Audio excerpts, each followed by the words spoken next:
Buat semua saudara-saudaraku seiman seagama,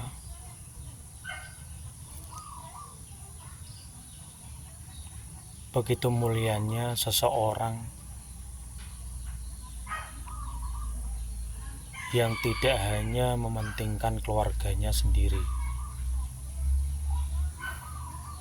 bahkan ketika di akhirat nanti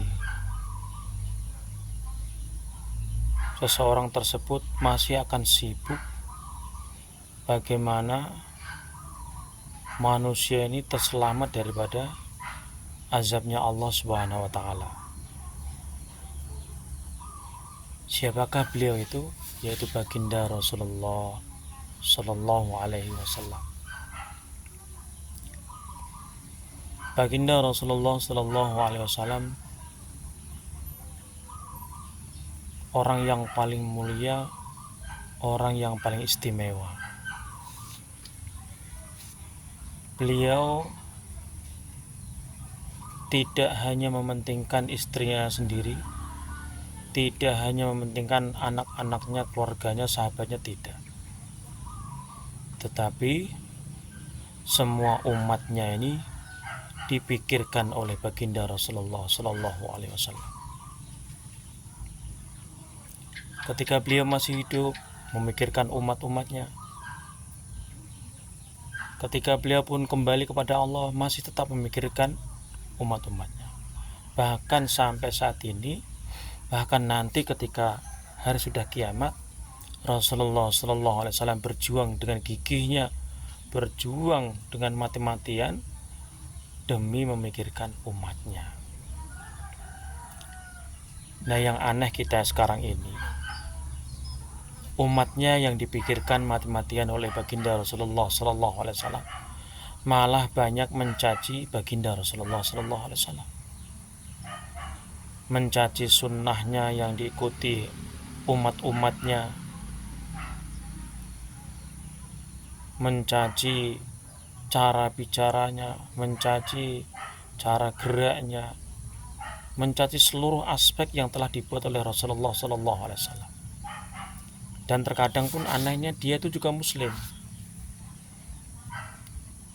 Loh, bagaimana kok bisa mencaci baginda Rasulullah Sallallahu Alaihi Wasallam sedangkan Nabi sekarang tidak ada? Mereka mencaci sunnah baginda Rasulullah Sallallahu Alaihi Wasallam. Hakikatnya, ya, ketika dia melihat umatnya atau sebagian umatnya yang mengikuti jejaknya baginda Rasulullah Sallallahu Alaihi Wasallam, mengikuti sunnahnya baginda Rasulullah Sallallahu Alaihi Wasallam, ketika itu dia mendapatkan cacian daripada orang-orang yang tidak paham dengan sunnah baginda Rasulullah Sallallahu Alaihi Wasallam, itu sama dengan menghina, mencaci maki Rasulullah Sallallahu Alaihi Wasallam. Walaupun Nabi tidak ada, tapi karena sudah menjelekkan sunnahnya baginda Rasulullah Sallallahu Alaihi Wasallam. Kalau laki-laki usaha sholat di masjid, ya, ada yang bilang nggak perlu ke masjid, yang penting sholat. Ada laki-laki yang pakai pakaian jubah, sorban dan sebagainya, dihina, dicaci maki. Walaupun Nabi itu tidak ada sekarang, atau saat ini itu tidak ada Nabi. Nabi sudah pulang di hadapan Allah. Tetapi hakikatnya itu kita menghina Rasulullah Sallallahu Alaihi Wasallam, dan hakikatnya juga menghinakan diri kita sendiri. Coba bayangkan, Rasulullah ketika dekat dengan ajalnya, yang disebut melalui lisannya ummati, ummati, ummati, ketika umatnya dalam keadaan huru hara, dalam keadaan genting di padang mahsyar, juga Rasulullah berdoa kepada Allah supaya diselamatkan umatnya ini. Ketika di Sirat, ketika di Mizan, Rasulullah selalu meminta kepada Allah dengan menangis bagaimana umatnya ini terselamatkan dunia dan akhirat. Mbok yo kita ini sebagai umatnya, sebagai manusia yang penuh dosa kilap, kalau ada sunnah Nabi dihidupkan oleh saudara kita, mbok yo jangan dihina kalau kita tidak mampu, ya, didukung, didoakan, semoga jadi asbab hidayah. jangan kita caci maki. Dan kita ini sesama muslim janganlah saling menghina, janganlah saling menjelekkan, merendahkan.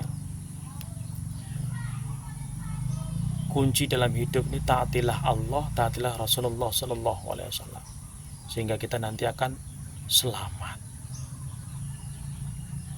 Kita ajak orang dalam berbuat kebaikan tanpa menyalahkan mereka. Kalau ada orang berbuat salah, kita ingatkan. Kalau tidak mau, urusan mereka dengan Allah. Sudah gitu aja. Setelah kita ajak kebaikan-kebaikan, kita doakan supaya Allah tambahkan hidayah pada diri kita dan berikan hidayah kepada orang yang kita ajak. Kunci orang menyampaikan agama, mendakwahkan agama, itu adalah jangan merasa lebih baik daripada orang lain.